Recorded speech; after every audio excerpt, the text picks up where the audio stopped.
أعوذ بالله من الشيطان الرجيم. بسم الله الرحمن الرحيم. السلام عليكم ورحمة الله وبركاته. الحمد لله رب العالمين، والصلاة والسلام على رسول الله وعلى آله وصحبه ومن والاه. Amma ba'd. Sidang pendidik yang dimuliakan oleh Allah Subhanahu wa taala sekalian, alhamdulillah, di kesempatan yang Allah Subhanahu wa taala berikan ini, marilah kita sama-sama merafakkan rasa syukur pada Allah. Pada kali ini kita dapat bersua dan bertemu dalam ruangan bicara ilmu. Alhamdulillah, pada kesempatan yang Allah berikan kepada saya pada kali ini Jadi kita makin melihat, saya nak bawa di sini tentang bagaimana kita menjadi seorang yang bijak seorang bijak. Marilah kita sama-sama pada kesempatan ini kita rebut peluang kita menjadi orang yang bijak. Jadi sebab itu kita tahu bahawa Allah Subhanahu Wa Taala kurniakan kepada kita, Allah Subhanahu Wa Taala anugerahkan kepada manusia yang tidak ada pada makhluk, hatta para malaikat, hatta juga pada para malaikat kelebihan yang Allah Subhanahu Wa Taala berikan kepada manusia ialah kita kena faham, iaitu sebaik-baik makhluk Allah Subhanahu Wa Taala.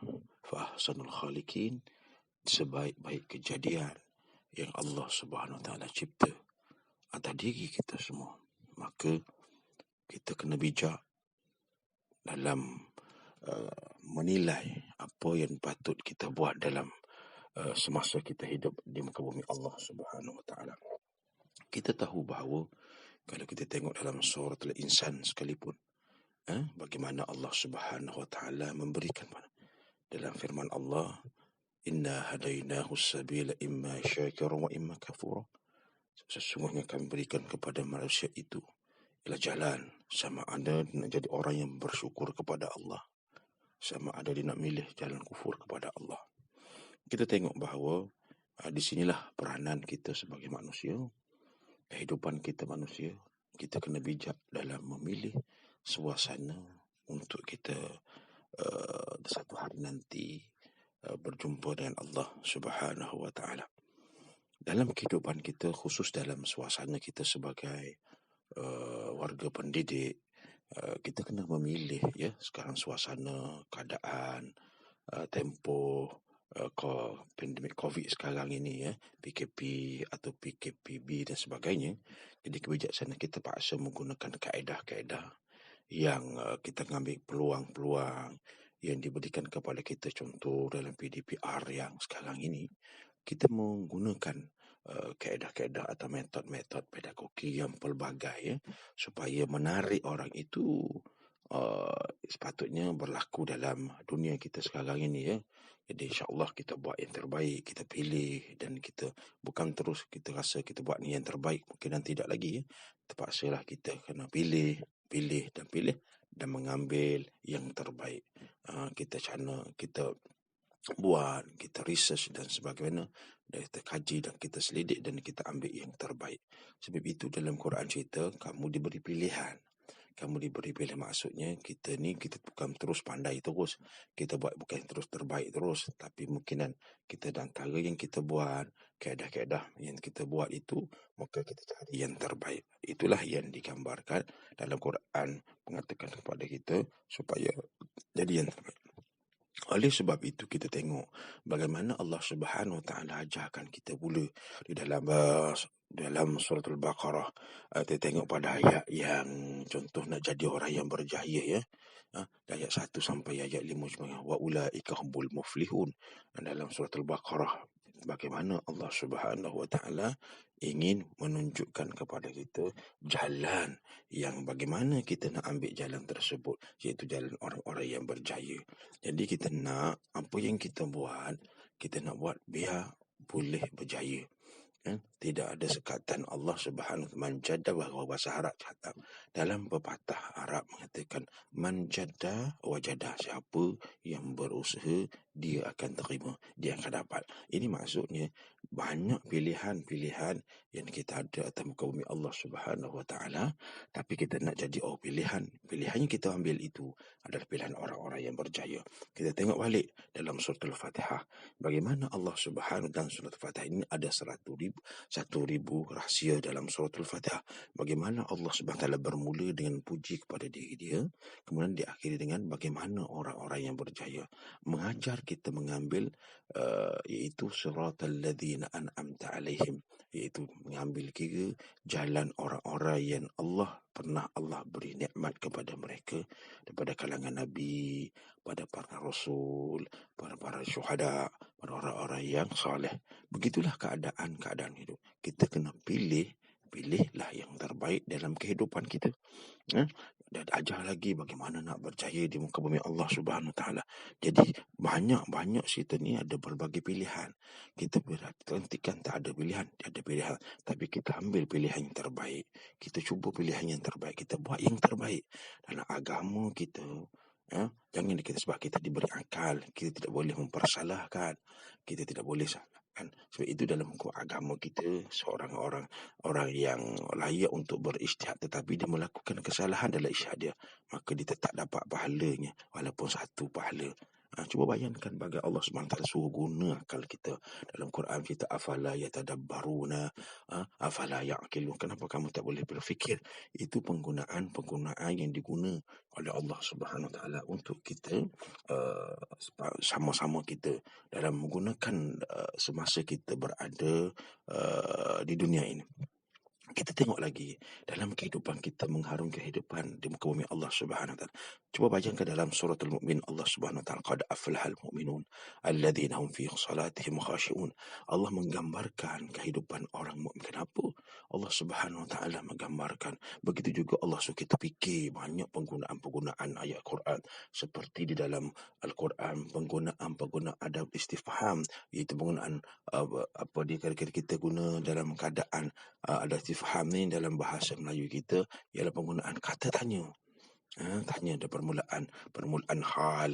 Hal itu tak ada susah. Hal yastawil a'ma wal basir, adakah sama orang yang buta dengan orang yang melihat? Kemudian afara'aitu, apa kamu tidak melihat? In asbaha ma'ukum ghawra, contohnya tidak kamu melihat. Penggunaan perkataan ini untuk mematangkan akal manusia supaya kita buat kajian, dalam suasana.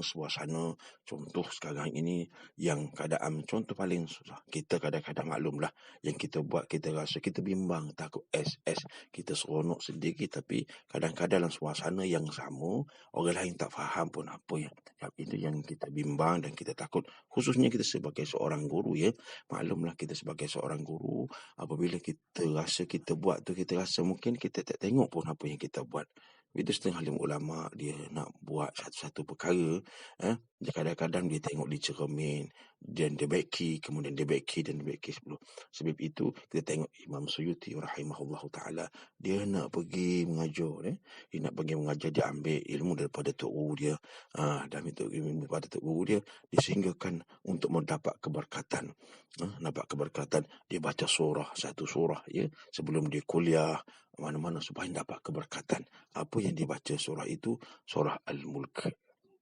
Rupanya surah Al-Mulk ini memberi keberkatan ilmu. Dia dapat ilmu yang idea, yang bernas. Kadang-kadang mendapat ilmu dia panggil ilmu yang tak pernah kita fikir.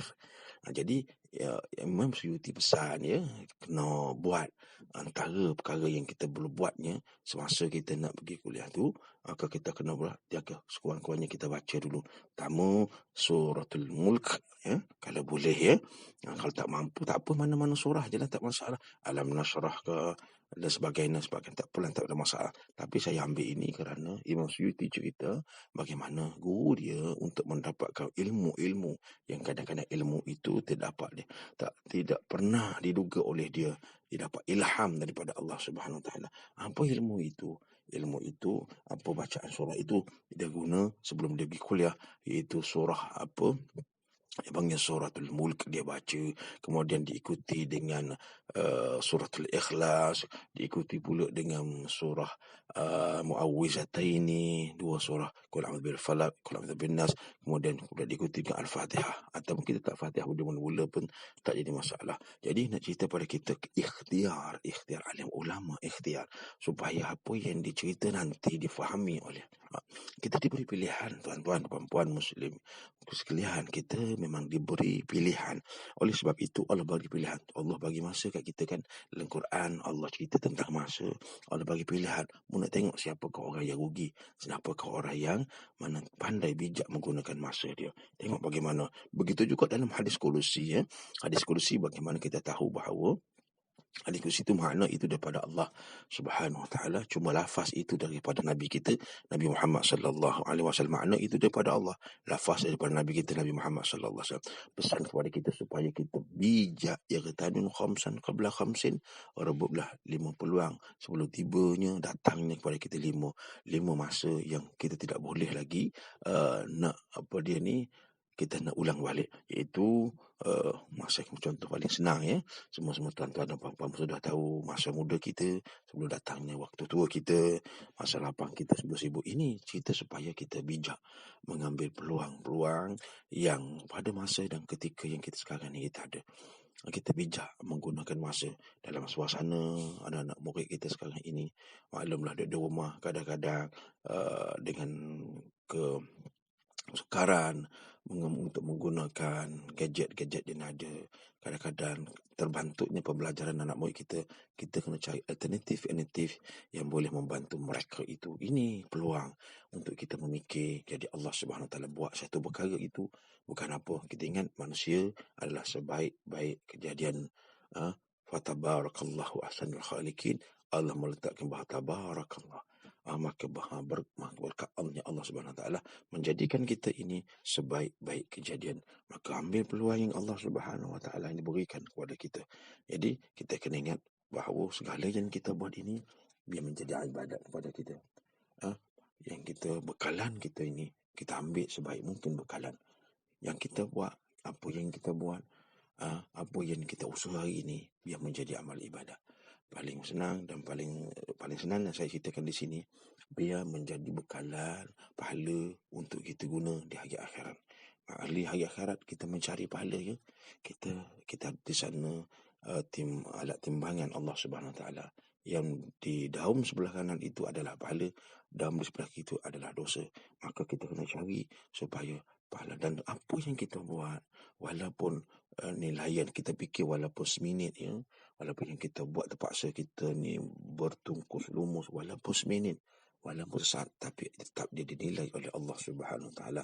Jadikanlah diri kita sebaik-baik khairun nas, orang yang paling baik. Khairun nas, paling mulia di kalangan kita adalah orang yang paling banyak menolong orang. Jadi warga pendidik ni adalah peluang untuk dia.